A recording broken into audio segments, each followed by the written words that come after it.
let's come across and look at the same thing in the NQ. So one in, question is that the two back? And I think in the NQ, this is the two back, and this is the next one up. And we're likely, if we're going to come down, 72.45, I think, is going to hold it in the NQ and then turn us back up. So at the moment, A down, B up.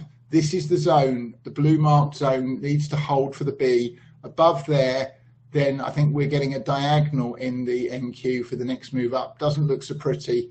But take this top out, 75.05, just don't stand in its way. And look at some of the stocks like Apple, the key components of XLK that are a huge bearing on the indices all on their own. There's 5 or 6 stocks that are vital to the index. Google's one of them, Microsoft's another one, Apple's another one, Amazon's another one.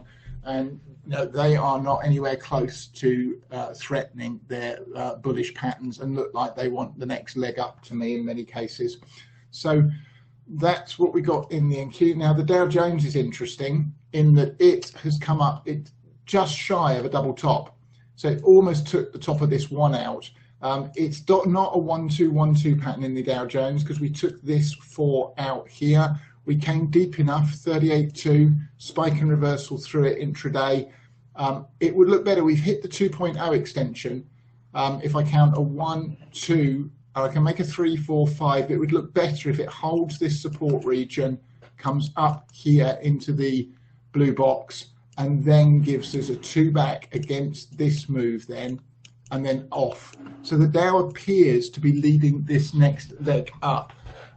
Which is what I'm looking at. Yeah, double tops.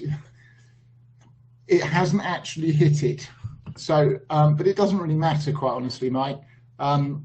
It's the pattern that counts. A double top is a coincidence, quite frankly. So it either holds support and makes another high, or we start to monitor the retrace fibs against this. I don't think unless we make another high. I suspect that might just be a high B wave and we come down to 24.810 before the next leg up in the Dow. So that's what I'm watching there.